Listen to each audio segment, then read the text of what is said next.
सबैजनालाई र आज फेरि म सीको चाहिँ एउटा प्रब्लम लिएर आएको छु। यो क्वेसन भेटाएको थिएँ मैले र यसलाई सल्भ गर्ने कोसिस गर्छौँ। आज चाहिँ write a program to create a right angle triangle as shown in figure below भनेको छ। यसलाई सल्भ गर्नुको भन्दा पहिला चाहिँ सल्भ गर्नु गर्नुभन्दा पहिला चाहिँ एउटा केही प्याटर्न बनाऊ है त। यो रिपिटेटिभ टास्कहरू भइरहेको छ यहाँ प्रिन्ट गर्ने बेलामा, त्यसैले हामीले फर लुप युज गर्छौँ सायद। र के भइरहेछ, यसलाई रो, यसलाई 1 र 2 लाई कलम भनेर लियौँ। कतिवटा रो 3 to 9 भन्छ, 7वटा रो र कलम चाहिँ त्यही अनुसार जतिवटा रो छ त्यतिवटा नै बढ्दै गएको छ कलम चाहिँ। यसरी राइट एङ्गल ट्रायङ्गल बनाएको छ। रो र कलम भनिसकेपछि दुईवटा डिफ्रेन्ट लुप लगाउनु पर्ला सायद। दुईवटा डिफ्रेन्ट लुपमा के हुने भयो भन्दा, फर्स्ट चाहिँ 1 भयो भने रो 1 भयो भने 1 सम्म मात्रै जाने भयो अर्को लुप, र सेकेन्ड 1 2 भएको छ भनिसकेपछि सेकेन्ड रो आउने बित्तिकै सेकेन्ड रोको लेन्थसम्म चाहिँ यो कलमहरू बढ्दै जाने भयो, र थर्ड रोमा आउँदाखेरि कलम पनि 3वटा हुने भयो। त्यसरी नै इन्क्रिज हुँदै जाने भयो भनेको रो अनुसार कलमको रिलेसन रहेछ। र यसलाई सुरु गरिहालौँ, थोरै आइडिया आइसक्यो। इन्क्लुड एसटिडिओ लाइब्रेरी इन्क्लुड गरौँ र मेन प्रोग्राम चाहिँ लेखिहालौँ। Integer return type integer main program, र यसको स्कोप पनि दिइहालौँ, यता कतै दिइहालौँ, र 1 टाइप दिएर रिटर्न टाइप पनि मेन्सन गरिहालौँ। र यहाँ चाहिँ हाम्रो अब कोड जान्छ। दुईवटा फर लुप युज गर्नु पर्यो प्याटर्न हेर्दाखेरि चाहिँ।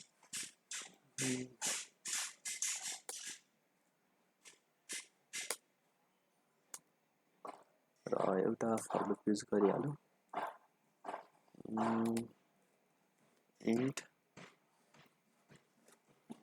आईलाई नै प्रिन्ट गर्नु पर्ने हुन्छ, त्यही भएर मैले 1 नै प्रिन्ट गर्थेँ। I is less then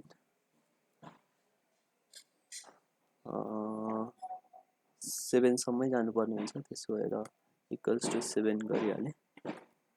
and increment पनि गरिहालौँ, यो फर लुपको पनि स्कोप सेट गरिदिइहालौँ। र अर्को फर लुप चाहिँ हाम्रो कलमको लागि, यसलाई पनि 1 बाट सुरु गरौँ। र यहाँ प्याटर्न हेर्दा के देखियो भन्दा, आई भनेको रो भनेर लिनुहोस् र कोलम भने के अरे जे भनेको कोलम भनेर लिउँ है त। आई 1 हुँदा भनेको रो 1 हुँदा कोलम पनि 1 भनेको, रो 2 हुँदा कोलम पनि 2, रो 3 हुँदा कोलम पनि 3, रो 4 हुँदा कोलम पनि 4, रो 5 हुँदा कोलम पनि 5, त्यसरी गएको छ भनिसकेपछि के हुने भयो, आई भनेको रो भनेर दियौँ हामीले। र जे चाहिँ कतिसम्म भनेको कलम चाहिँ कतिसम्म जाने भनेर हेर्दाखेरि चाहिँ कतिसम्म जानुपर्ने भयो, जति आई छ त्यतिसम्मै नै जानुपर्ने भयो होइन, इक्वल्स टु सम्म जानुपर्ने भयो। यसलाई सहज बनाउन चाहिँ के गरिहालौँ भन्दा, रो लेखिहालौँ,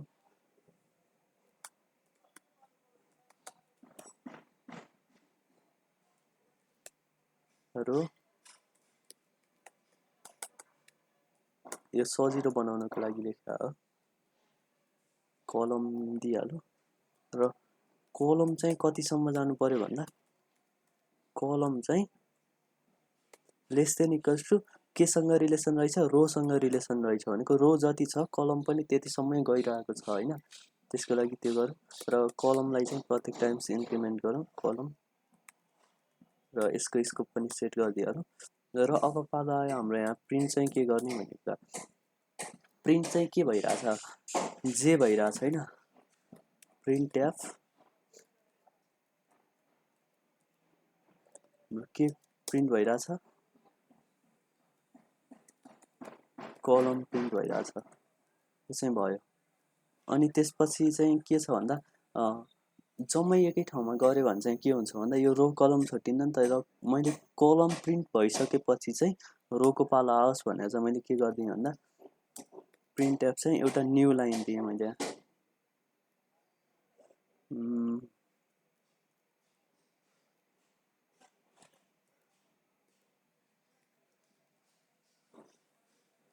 यो पनि गर्नु पर्यो मैले न्यू लाइन दिइहालेँ र के हुन्छ भन्दा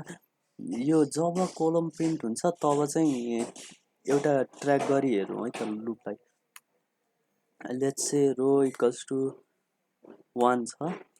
र row less than equals to 7 भनेको विच इज ट्रु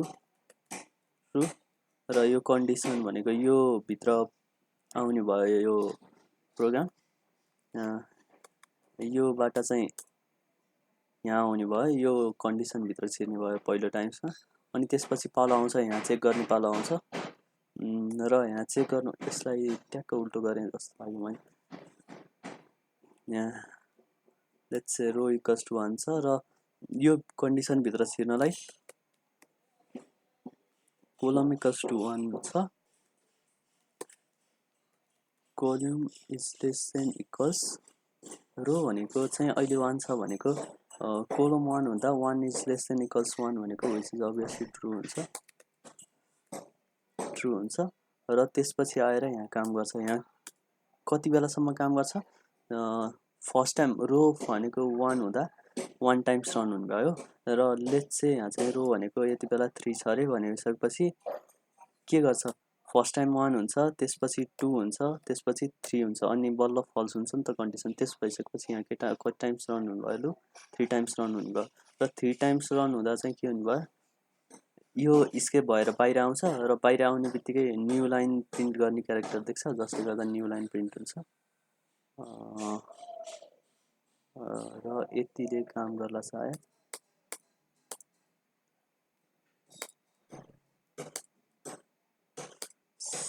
काम गर्छ कि हेरिहाल्नु आर ट्रायंगल भन्ने प्रोग्राम छ यसलाई कम्पाइल गर्यो भने सीबाट आर ट्रायंगललाई कम्पाइल गरी हेरौँ केही एरर आएन र एडट आउटलाई चाहिँ र यसरी चाहिँ हाम्रो ट्रायंगल बनेको छ हैन कसरी बनेको छ first time row equals to 1 हुँदा कोलम चाहिँ 1 टाइम्स रन हुनुभयो रो इक्वल्स टु 2 हुँदा कोलम्स चाहिँ 2 टाइम्स रन हुनुभयो रो इक्वल्स टु 3 हुँदा कोलम्स 3 टाइम्स रन हुनुभयो हैन यो चाहिँ सिम्पली अरु केही छैन कन्डिसनहरु गरेको छ र हामीले चाहिँ यो के हुन्छ भन्दा यो नगरी हेरौँ है त एक टाइम यो नगरी हेर्यो भने यसको समस्या चाहिँ कहाँ आउँछ भन्दा यो गरी हेर्यो भने एकै ठाउँमा प्रिन्ट हुन्छ कि रो र कलम चाहिँ अब छुट्याएन रो र कलम छुट्याउने काम चाहिँ केले गर्छ त्यो प्रिन्टले गर्छ र यहाँ चाहिँ आएको छ नम्बरहरु चाहिँ उही तरिकाले आएको छ तर देखिने बेलामा चाहिँ न्यू लाइनमा देखिएको छैन एकै ठाउँमा देखिएको छ जसले गर्दा के हुन्छ यो कलम भन्ने हुन्छ र यो कलमको काम पुरा भइसकेपछि चाहिँ के गर्दिन्छ भन्दा इन्स्ट्यान्टली नयाँ रोमा प्रिन्ट गर्नको लागि नयाँ लाइन हाल्दिन्छ जसले गर्दा यस्तो हुन्छ प्रिन्ट एप हो पाइथनमा प्रिन्ट त हैन र यति गरिसकेपछि हाम्रो राइट एंगल ट्रायंगल प्रिन्ट हुन्छ फेरि पनि कम्पाइल गरिहालौँ र यसरी प्रिन्ट गर्न सकिन्छ र यहाँ चाहिँ अर्को कुरा के हुन्छ भन्दा साइज कति भनेर चाहिँ माग्न सकिन्छ जस्तै इन्ट लेन्थ भनेर माग्ने अनि स्क्यानएफले इन्टिजर लिने स्क्यानएफले यसरी इनपुट लिने इनपुट लिइसकेपछि चाहिँ त्यो इनपुट अनुसारको चाहिँ भनेको यहाँ चाहिँ लेन्थ सम्मको चाहिँ प्रिन्ट गर्न सकिन्छ भनेको युजरले जति राख्छ त्यति अनुसारको प्रिन्ट गर्न सकिन्छ तर अहिले हाम्रो क्वेशनको केसमा चाहिँ 7 सम्म मात्र भनेको छ र जसले गर्दा हामीले 7 सम्म मात्र प्रिन्ट गर्नु गर्यौं हजुरहरुले चाहिँ इन्ट लेन्थ भनेर स्क्यानएफले इनपुट लिएर सजिलैसँग जति लेन्थको पनि राइट एंगल ट्रायंगल बनाउन सकिन्छ र यति भन्दै यो भिडियो पनि भयो होप्सो बुझ्नुभयो होला मोस्टली लुपमा चाहिँ के गर्नुपर्ने हुन्छ भन्दा दुई तीनटा भ्यालुहरु ट्र्याक गरेर हेर्नुपर्ने हुन्छ के जसले गर्दा लुपको थोरै अन्डरस्ट्यान्डिङ हुन्छ र लुपको थोरै इन्ट्रोडक्सन दिइहाल्नु पर्यो भने चाहिँ कसरी भन्छु भन्दा रिपिटेटिभ टास्कहरू गर्नु पर्यो भने लुप युज गरिन्छ र तपाईलाई चाहिँ के छ भन्दा सरले एउटा होमवर्क दिनुभएको छ अरे होमवर्क चाहिँ 3 पटक लेख्नुपर्ने छ अरे त्यही एउटा होमवर्क एउटा पेज मात्र एउटा पेज होमवर्क चाहिँ 3 पटक लेखेर आइज भन्नुभएको छ अरे त्यो चाहिँ रिपिटेटिभ टास्क भयो नि त त्यस्तो ठाउँमा हामी लुप युज गर्छौं र सरलाई चाहिँ लुप युज गरेर नदेखाउनु किनकि त्यो लेखेर बुझाउने भइसकेपछि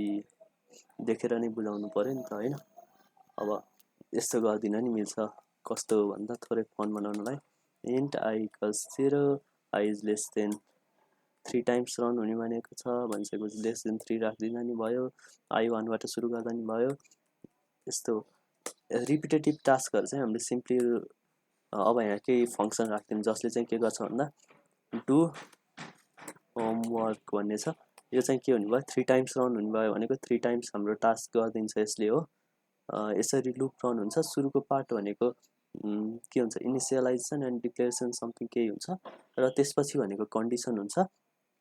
र त्यसपछि भनेको I++ भनेको चाहिँ इन्क्रिमेन्ट को पार्ट हुन्छ इन्क्रिमेन्ट अर डिक्रिमेन्ट को पार्ट हुन्छ यही लुपलाई चाहिँ मैले कसरी पनि गर्न सक्छु भन्दा I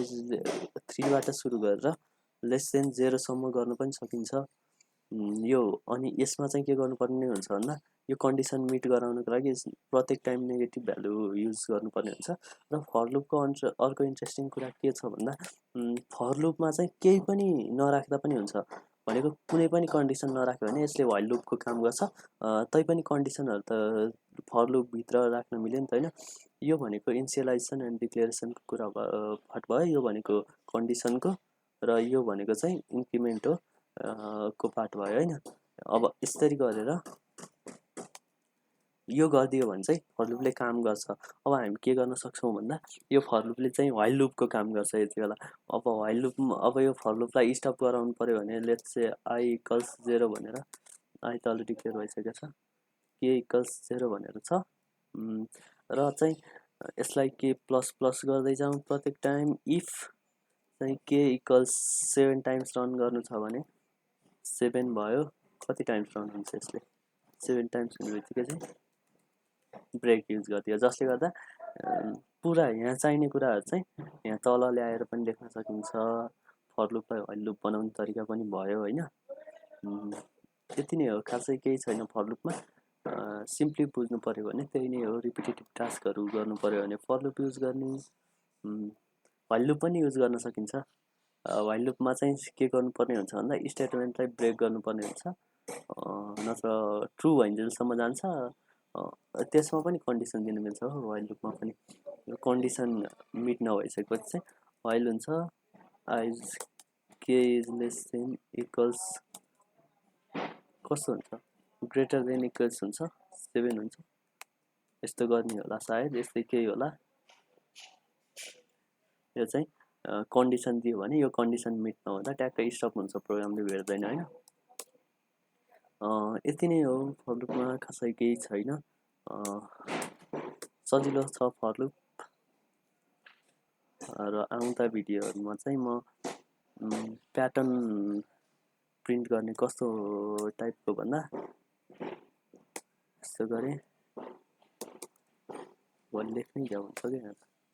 यस्तो हुन्छ यस्तो हुन्छ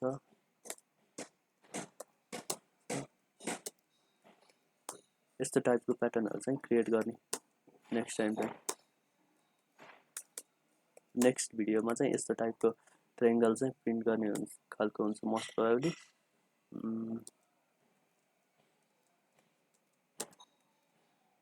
यस्तो टाइपको ट्रायंगलहरु प्रिन्ट गर्ने चाहिँ क्वेशन गर्ने छु नेक्स्ट टाइममा अहिलेलाई चाहिँ यति भन्दै भिडियो इन गरिहालु ओके थ्यांक यू आउँदा भिडियोहरुमा चाहिँ म केही नयाँ कुराहरु सी प्रोग्रामकै र अरु कन्टेन्टहरु पनि हालेर हुन्छु मैले र लास्टमा चाहिँ युट्युब खोलिसकेपछि चाहिँ युट्युब च्यानल भइसकेपछि चाहिँ लास्टमा चाहिँ भन्नुपर्ने कुरा चाहिँ लाइक सब्स्क्राइब र शेयर चाहिँ गरिदिहाल्नु होला शेयर नगर्दा नि पनि भयो म केही भन्दिन अन्त जे गरे नि पाइयो म के भन्न नि मिल्छ र हैन सकेसम्म लाइक गरिदिनु सब्स्क्राइब गरिदिनु सब्स्क्राइबको प्रोनाउन्सिएसन पनि मिलेको छैन, तैपनि ठिकै छ, गुगल गरेर भए पनि भन्नुपर्ने हो खासमा। Thank you.